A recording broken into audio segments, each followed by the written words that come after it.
राधे राधे भक्तों, हमारे चैनल भक्ति विद गीतिका में आपका स्वागत है। भक्तों, आज की इस वीडियो में हम कामदा एकादशी की व्रत कथा सुनेंगे। भगवान श्री कृष्ण ने कहा, हे धर्मराज, चैत्र मास के शुक्ल पक्ष की एकादशी को कामदा एकादशी के नाम से जाना जाता है।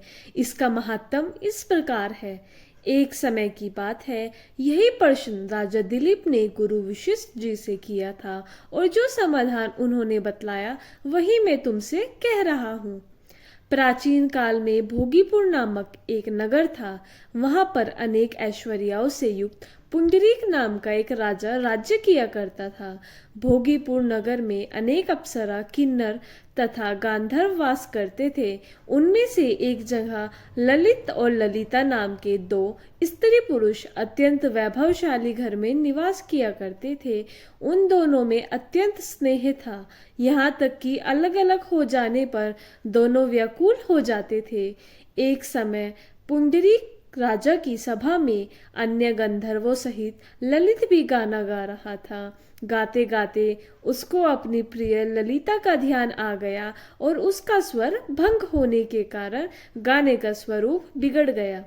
ललित के मन में भाव जानकर काकोट नामक नाग ने पद भंग होने का कारण राजा से कह दिया। तब पुंडरीक ने क्रोधपूर्वक कहा कि तू मेरे सामने गाता हुआ अपनी स्त्री का स्मरण कर रहा था, अतः तू नरभक्षी दैत्य बनकर अपने कर्मों का फल भोगेगा। पुंडरीक के श्राप से ललित उसी क्षण महाकाय विशाल राक्षस हो गया। उसका मुख अत्यंत भयानक, नेत्र सूर्य चंद्रमा की तरह प्रदीप्य तथा मुख में अग्नि निकलने लगी। उसकी नाक पर्वत की कंदरा के समान विशाल हो गई और गर्दन पर्वत के समान लगने लगी।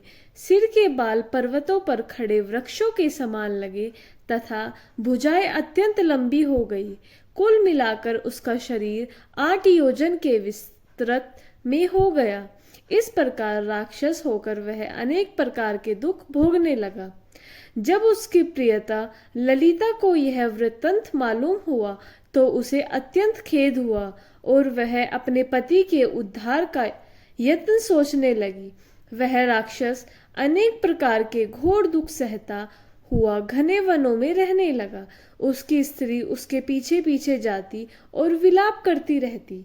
एक बार ललिता ने अपने पति के पीछे घूमती घूमती विंध्याचल पर्वत पर पहुंच गई, जहां पर श्रृंगी ऋषि का आश्रम था।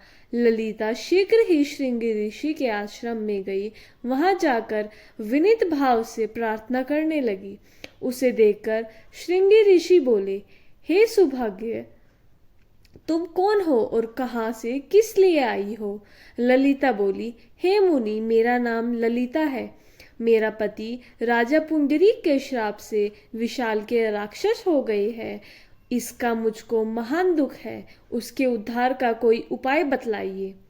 श्रृंगी ऋषि बोले, हे गांधर्व कन्या, अब चैत्र शुक्ल पक्ष की एकादशी आने वाली है, जिसका नाम कामदा एकादशी है। इसका व्रत करने से मनुष्य के सब कार्य सिद्ध होते हैं। यदि तू कामदा एकादशी का व्रत कर उसके पुण्य का फल अपने पति को दे तो वह शीघ्र ही राक्षस योनि से मुक्त हो जाएगा और राजा का श्राप भी अवश्य शांत हो जाएगा।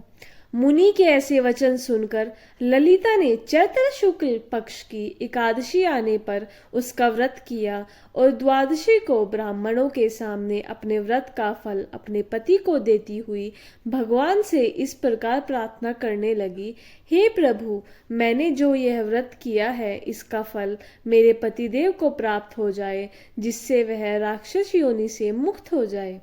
एकादशी का फल देते ही उसका पति राक्षस योनि से मुक्त होकर अपने पुराने स्वरूप को प्राप्त हुआ।